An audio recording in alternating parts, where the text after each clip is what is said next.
Today I have a treat for you. We will be discussing fine art photography and how your camera can be used within a creative workflow. But first, I want to tell you a short story. An interesting story about a young man who walked into my lecture room many years ago.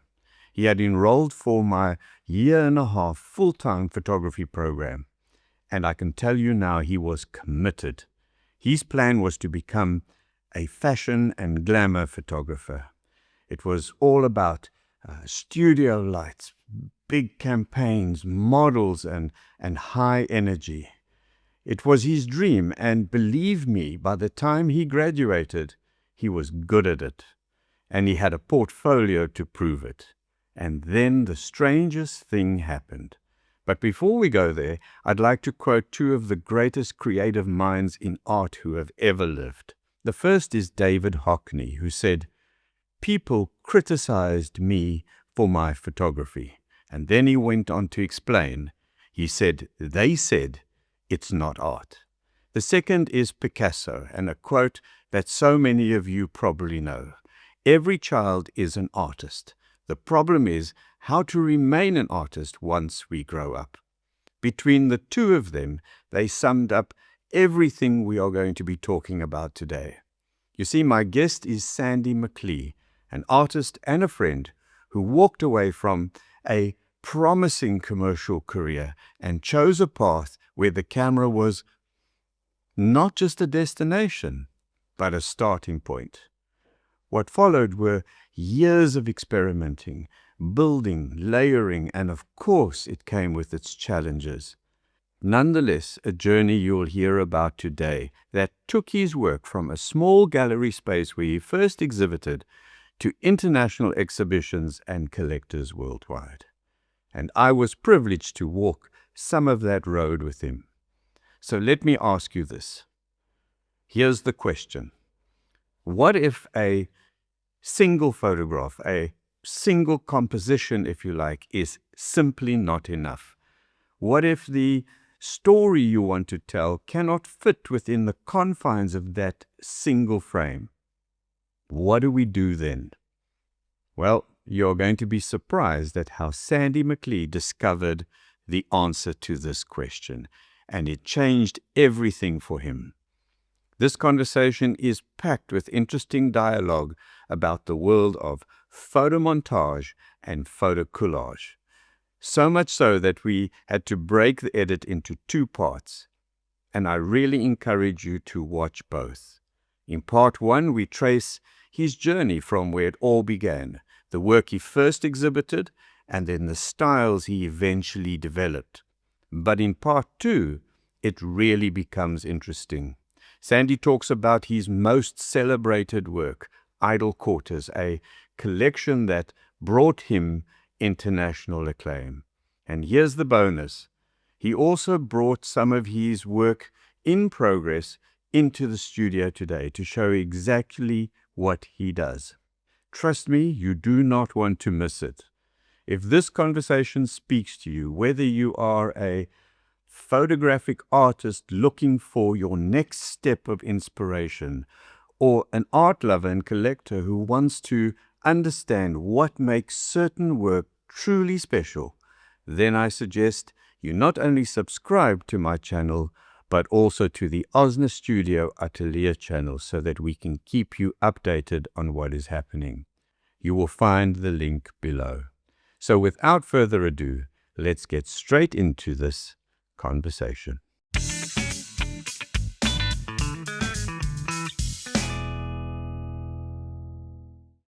Well, Sandy, welcome. Thanks. Welcome. I've been meaning to have this conversation with you for how long? Have we said, let's sit down and let's talk a little bit about montaging, collaging, and something that you have done now for most of your artistic career. And we just never get to it. So never enough time. Never enough time, but welcome.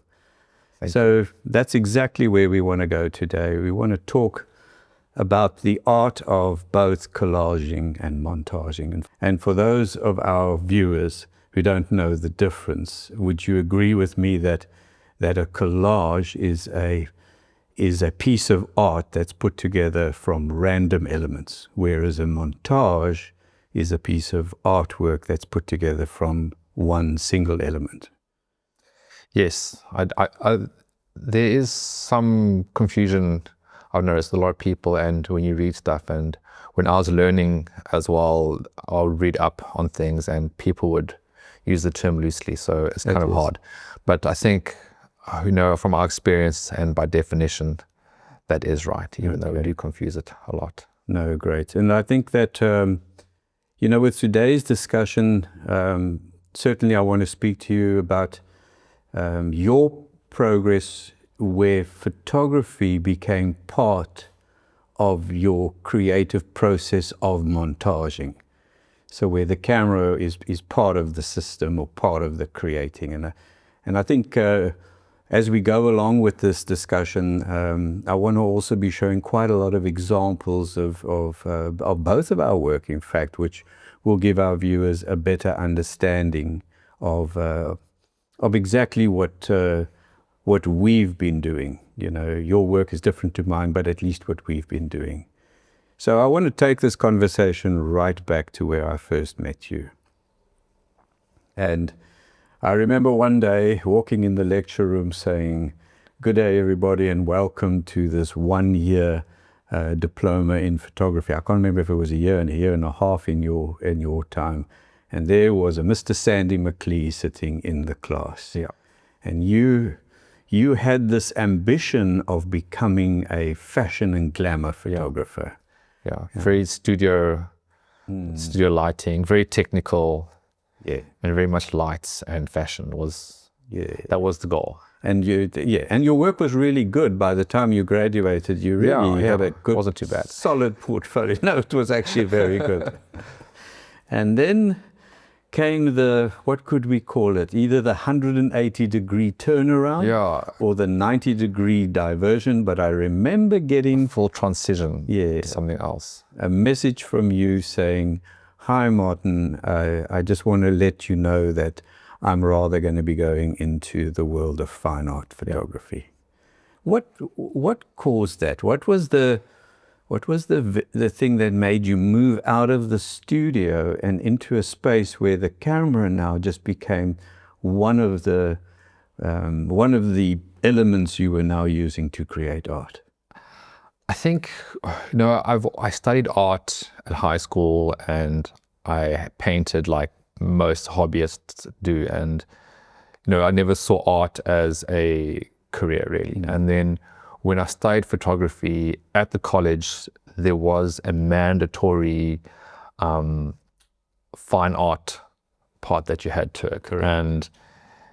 And I never had thought of it before. No. As photography as a fine art medium. And in that course, I think I was my most excited in photography when we started that module and we had the assignments, and I was just in my element, from exploring things in the darkroom to being on Photoshop, just having this ability to break boundaries or break the norm of what I suppose glamour and commercial photography restricted you. Correct. And so it was fun. That's it. And I think from there I carried on with it. So I kept the art side of photography as a new hobby and just did it on the side, and it was fun. And I think from there it grew to a point where I contacted you. Well, again, for our viewers. So I get this call to say, "Listen, Martin, as if you were looking for my permission or my blessing, I'm going into fine art photography. Next sentence, would you open my first exhibition for me?" Yes. Sandy, it was this little framing art shop in Brooklyn in South Africa, not New York. In a shopping center. In a shopping center, and you had done these black and white montages. And I was quite taken back with them because they were really, or still are, really beautiful. They're very simple, very easy on the eye, and yet there's a storytelling element to them.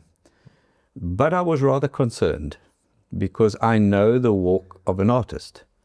So do you remember I called your parents in? Yeah. And I sat them down and said, listen, this is his passion, this is his heart. Would you promise me you will feed him and give him a place to sleep for at least the next 10 years? And surprisingly enough, not your dad so much, but your mom said to me, don't worry, I'll look after him. And that was really the start of your career. And yeah. Do you want to talk a little bit about those very first pieces? And you don't need to describe them because they will be on the video. So I mean, how it came about was actually at the college itself. The process was started there, and it actually started in the darkroom initially. Okay. So I think that tactile and hands-on feel you get in the darkroom, where you almost not limited to a single format. You can actually just play in the darkroom and cut and move and do things. Yeah. And you can really experiment when you're locked up in the dark on your own and just have a lot of fun.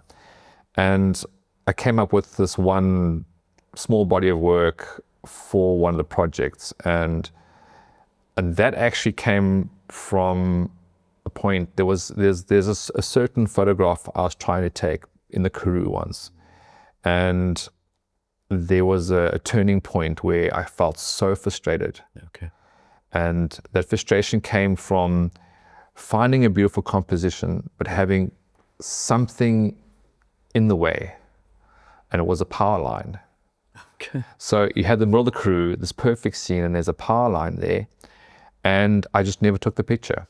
Okay. And I felt frustrated, and it kind of set my mind the whole time, like there must be another way for a single framed capture of a moment. You know, we always do this, and we're limited to that. Exactly. And I was just frustrated. And I always thought, like, well, what if I could just take this and that, and then I just played around, and I didn't actually know what I was doing and what I was looking for, but I was looking for a solution. And so a solution to the fact that your framing wasn't allowing you to compose. And just for our viewers' sake, the Karoo is a semi-arid area within South Africa, and the power lines do run through it in certain places. So I feel your frustration. Yeah.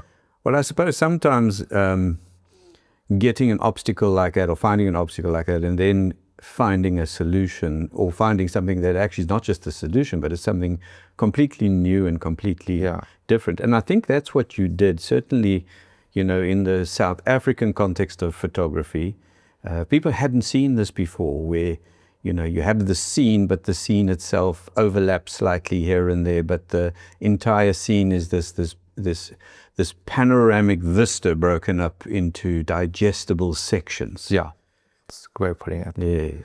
And I didn't actually know what I had stumbled on in the beginning. Right. And at the point, I had kind of had this execution, and I liked it, but I didn't really understand it in the beginning. Yeah.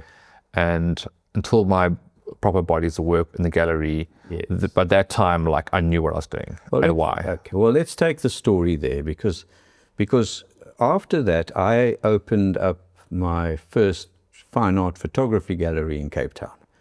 And lo and behold, who walks in the door? But Sandy McLea. Yeah, when I found out, I was excited. Yeah, with his artworks under his arm. And I was very happy to represent you. It was a natural progression. I mean, you were one of my students. You had gone and taken a road which I was actually quite excited about, because fine art photography was also something that was really running through my DNA at the time. So to have you come in and to be able to put up some of your work and exhibit some of your work was fantastic. And that's where the story continues, because I mean, at the same time, I was also experimenting with trying to make my photography a little bit more, I don't want to say arty, but a little bit more different, because at that stage, if you remember the very first opening of our gallery, I had a lot of pure photographic representations, from landscapes to seascapes, but I was missing something more creative. And I was also working around the whole montage idea. So when you came along with your work, it was like, wow, okay, so now I actually can immediately put up some work that looks really creative. And it did very well at the gallery, if you remember. So the story really goes on from there, because that was just the start. And at that time, we worked very closely together in trying to get your work into a higher level of montage, collage type feel, because you had really embraced it. That was what you were wanting to do. I remember coming into the gallery and seeing a body of work, or the beginning of a body of work, and you were excited to show me. And I think it was called Earth, Wind and Fire. That was it. And I was actually very excited back then, because I remember that I wasn't on this crazy journey on my own. And that was someone that I could now not just be in the art world with, but someone that I can relate to and can understand my, frustration and finding an answer to photography in a way that it's kind of bounding you in a box, and now we want to escape. So I was excited. I could start a journey. I remember you being excited about it. You still kept asking me what I'd done. Yeah. And I mean, the Earth one came first. And that, funny enough, is, they say an acre of diamonds is in your own back garden. How true is that? That is from my lounge area of my own house. It's the mountains that I overlook from our property. And I just decided on that day that I was going to photograph the mountains really small, because they're actually quite big for where we live. And then I'd photograph every segment of the sky all the way back to the other horizon, but then not show the other horizon. So just divide the sky up and the scene up into blocks, and photograph each block, and then start to put that together, but also quite loosely. I think that was something I was experimenting with, is to try to break out of the box you're talking about, and actually do things a little bit different. At that stage, I think I was working with technique, but not actually knowing why. And I think that, if I remember correctly, sometimes it's like that. You're applying all these techniques, and you're putting all these things together, and there's almost like this deep inside you. There's something searching, and you don't know what it is, and it just says do something, and you don't know why. There's no logic to it, but you're just doing it, and the heart's like, that's what you have to do, and the mind doesn't understand yet. Yeah, but the heart feels good. The heart feels good. That's that.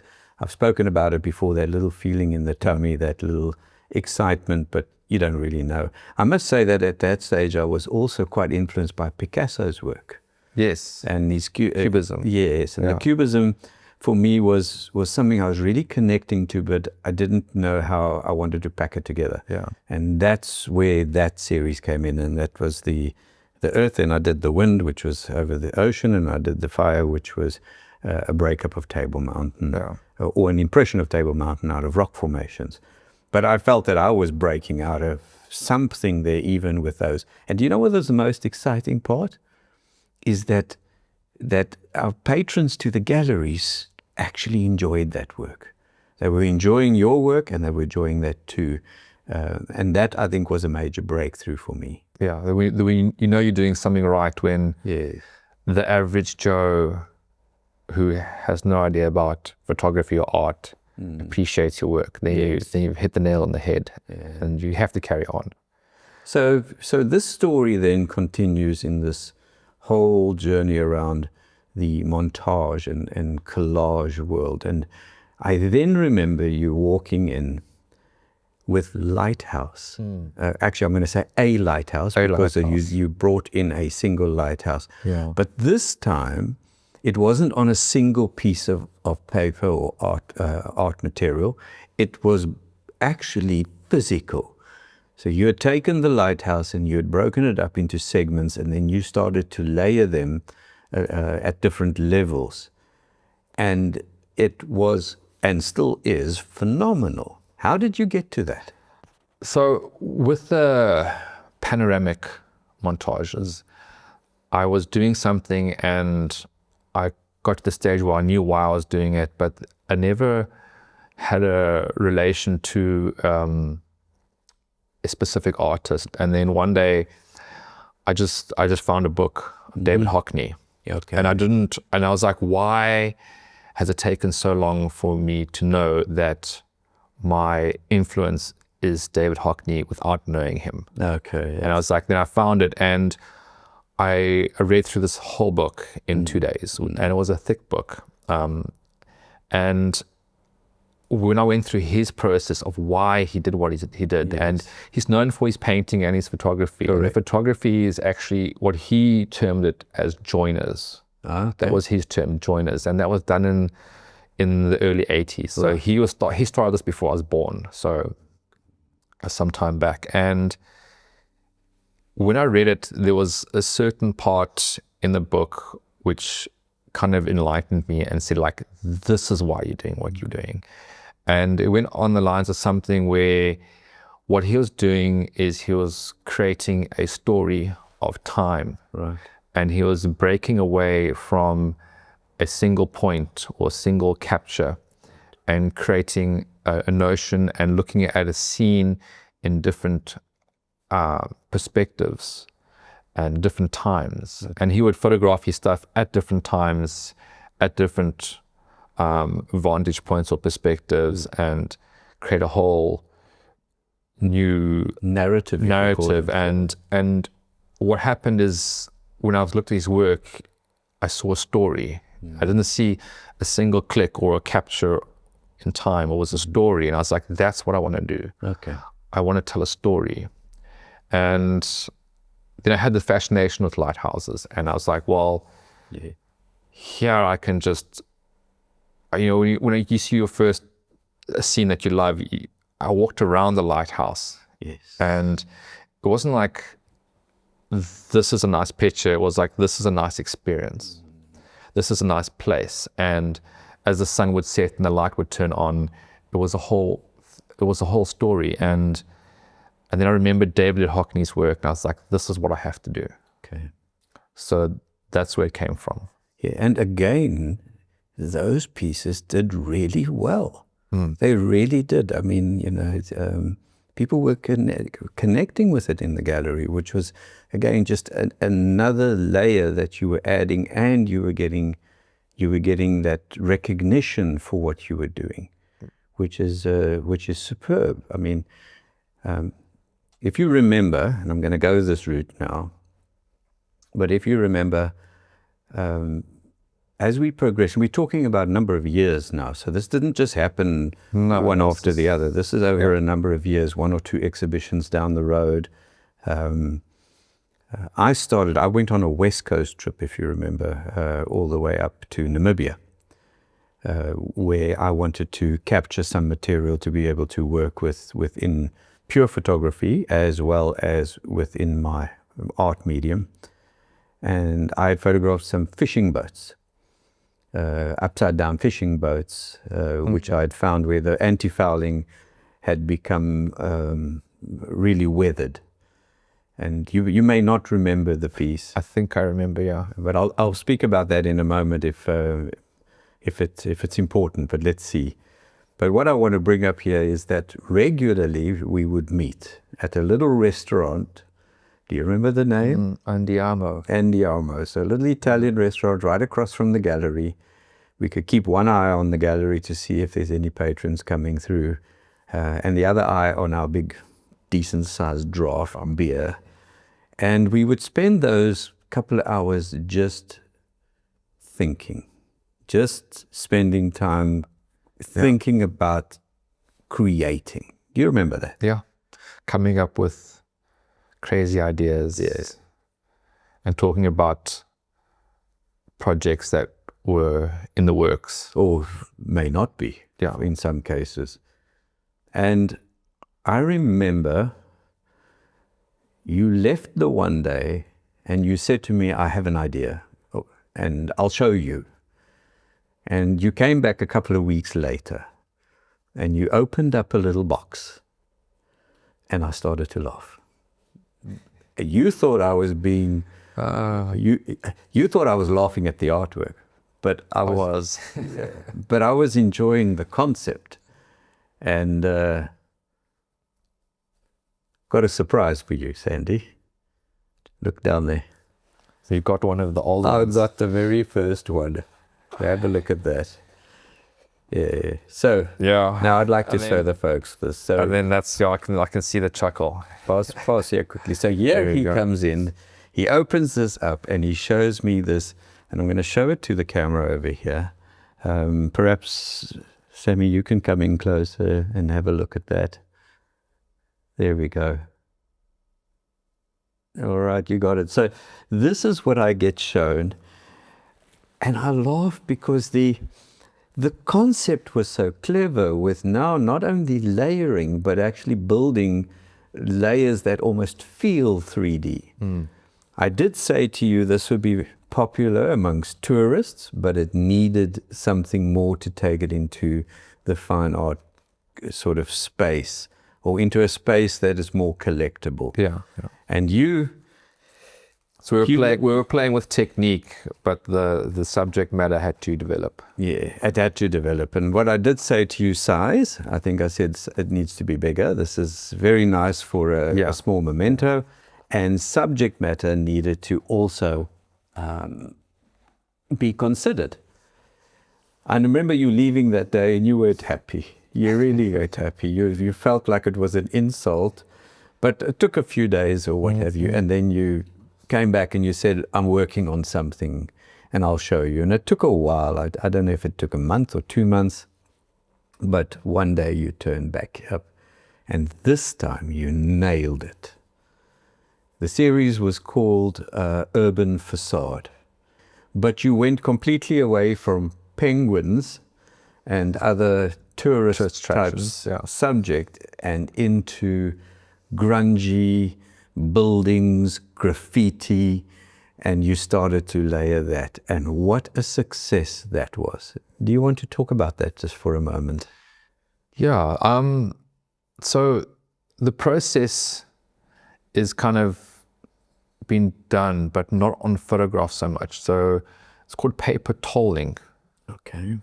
And the main idea was I wanted to create, like, with this technique, I wanted to create a story, as I say. There's always a story, and even those first ones, they didn't do it. But with this new technique, I was able to create something that I can use the word juxtaposition. So you can take one scene and you can pull something out literally, and that will give it, and then you will start narrating a story. And I always loved graffiti and the grunginess of it, and in rural and urban places. And I thought that would be the best subject to take this new technique. So with Urban Facade, the idea was to take graffiti and put it in the spotlight and create a notion of whether it belongs there or not. Yeah, I remember that. So removing it from the surface physically via paper tolling, it kind of asked the viewer if the graffiti was there before.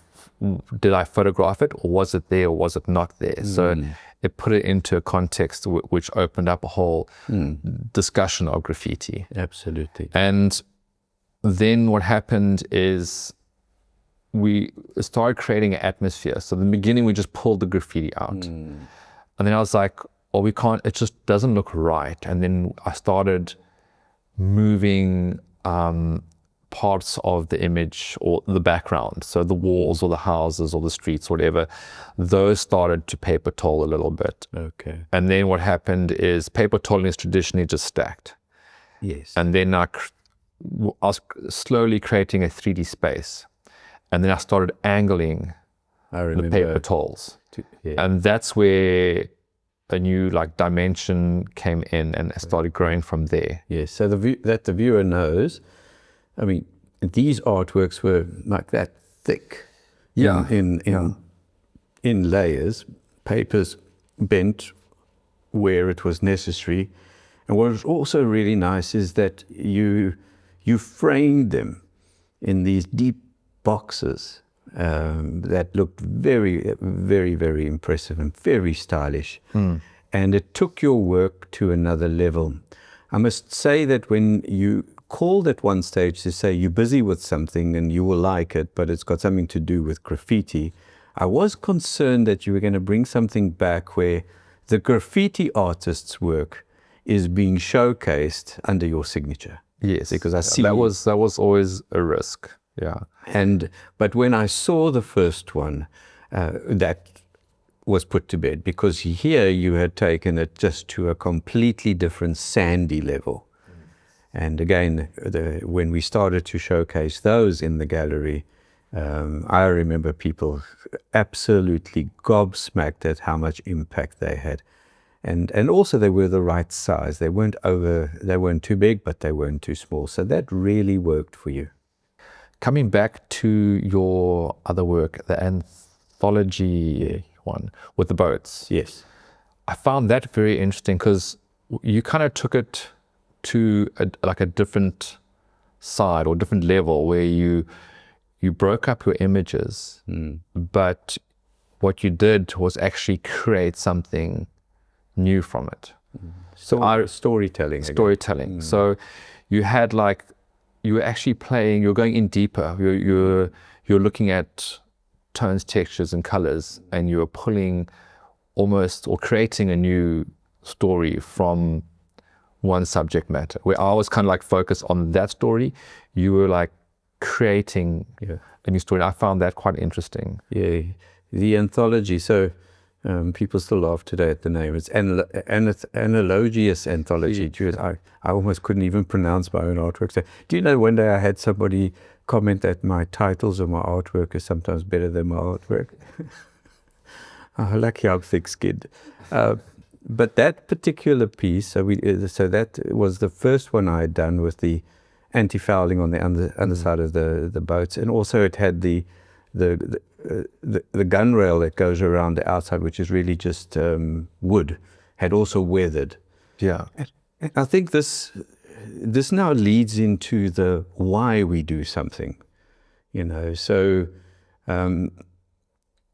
in this case, I photographed just the pieces, and funny enough, I've just done a talk with Freeman Patterson, and he also mentioned this, that sometimes when you get into something and you start photographing, you may not actually know why you're doing it. Yeah. But almost subconsciously you may do.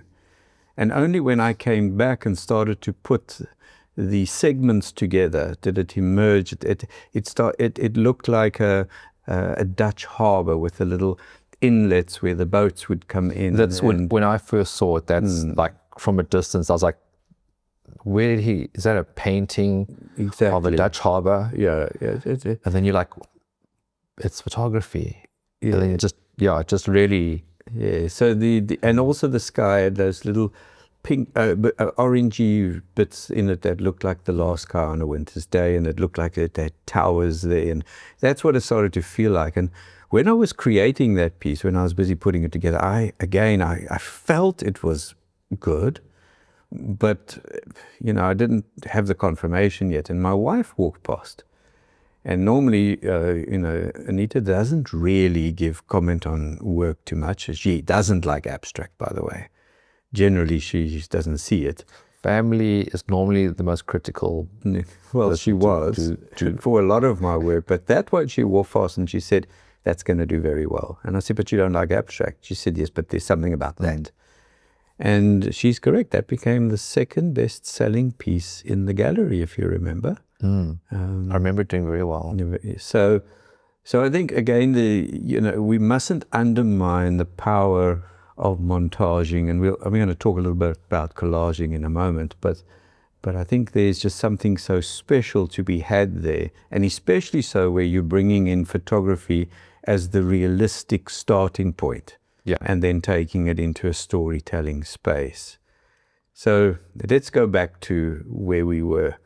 You had done the urban facades. They were busy selling well.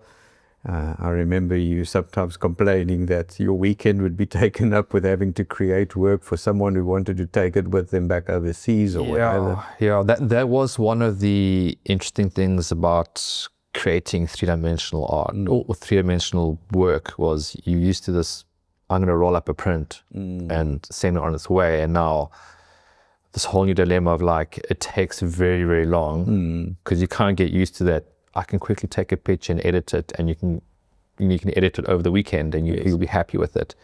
But now it was just such a long process. So we almost felt like the tediousness of being an oil painter, where everything takes time, and there's glue to dry and layers to build up, and mistakes are made, and you have to redo it the whole time. And you even started printing to try to speed up the process, doing your own printing. Yes, I bought my own printer because you would mess up a little piece, and those prints, I was printing everything as giclée, so it's so fragile, and if you make a mistake or scuff it or mark it, you got to throw it away and start again. So. So crazy enough to invest in a printer, and just to keep the process going. But then I'm going to throw in then came your big one. I mean, if I look at where you started with a single image broken up into one scene, broken up into a little bit of pieces, suddenly there was two bodies of work of yours which showed up, which really, really hit the mark. I mean, this is, I think, where we could see how you were progressing with confidence, because the first one that you turned up with, and you still walked in with a roll, was about that wide, and a nice roll print, and we laid it out on the table, and you said, "What do you think of this?" And you rolled it out, and it was called Painted Street. I think you might have photographed it in Barcelona, if I'm not mistaken. Yes, it was in Barcelona. Yeah, and you looked and you said, "What do you think?" And this had a combination. So it looked like your first work, except it was in color. Yeah. And you said that you also wanted to take these pieces into layers later. And then you gave me the price. And there was one extra thing on that, though. It was initially, when I started working with them, the previous ones were instant, quick shutter speeds. Yeah. And now with those works, my photography was much, much looser.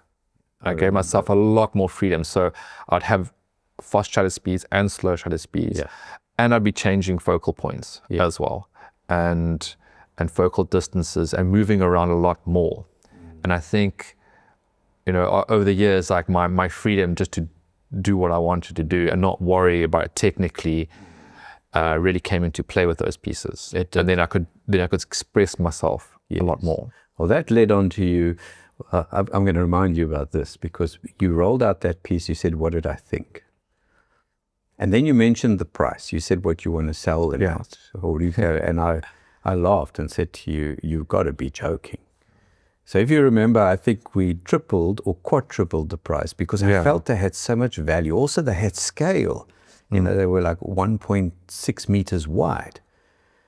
And you were not happy. How are we going to sell this? How are we going to sell this? You really, and then you made a very bold statement to say, "All right, Bond, I will accept what you say because it's your gallery." And the edition was 10, because you wanted to know how many you're going to edition. And then you said that one quite low, and then you said to me, tongue in cheek, you said, "If they sell out, I will keep one edition just for you, and I will give that to you." Yeah. But you had no faith that was going to happen. That was going to happen. It didn't take long, 8 months, a year, whatever it was. I remember you walking in one day and you had this big 1.6 meter framed print and you said, here's your gift. And I've still got that today. I treasure that piece.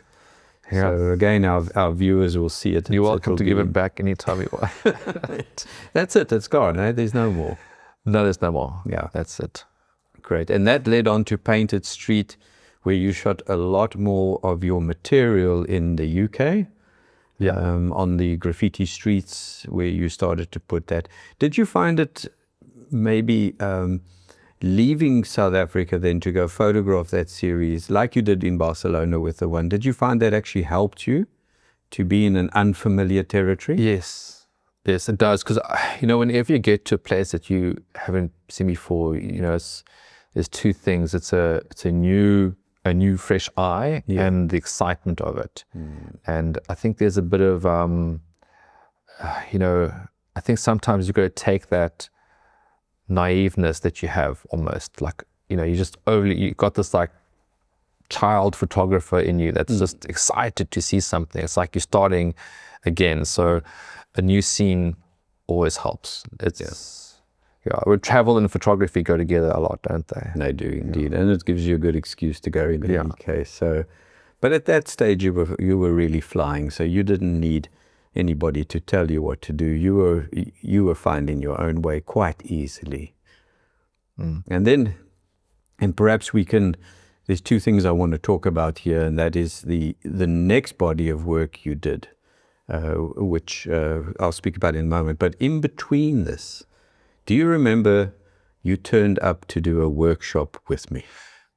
Yes, you invited me to assist in a fine art workshop. Yeah, and specifically around the world of collaging, not necessarily montaging. And I almost felt like I may have got the memo wrong, but yes. And I also remember that it did challenge you a bit in your preparation, but you came through. I mean, you walked in with some material. I didn't even know where you were going to go with this. It was a real live class, not a Zoom class or. No, it wasn't. And the students were there watching me do it. Yeah. They were like, "What's this guy doing?" Well, I was wondering, what's this guy doing? And you took some various elements of various pictures, and in the typical now collage way of doing it, you started to randomly assemble them. And even up to that point, I thought, well, that's pretty much been done. I wonder where we're going to go. And then you did something very interesting. I connected it all together. You did, and you connected it with paint. You went and you took paint and you started to paint those lines and paint those. And the difference between where you were at and what it started to become really... it really opened up my eyes too.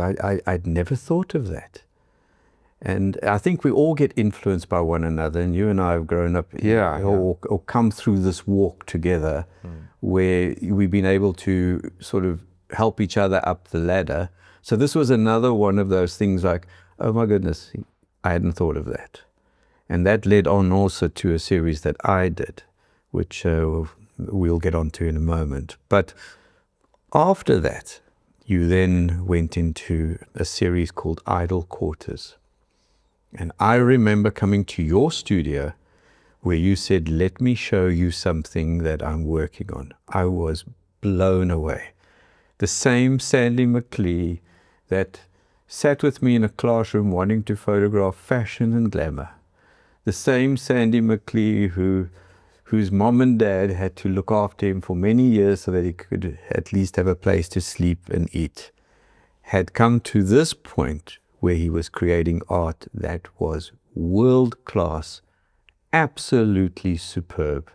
And this is where your paper tolling, your concept of the urban facades were now coming in, a little bit of the painting, the hand embellishing, and you were creating these, what could we call it, rooms of incredible, incredible art. We are not done. Everything we have discussed today Sandy's journey, the work, the collections, it all leads to one body of work that changed everything for him. And we haven't even spoken about that yet.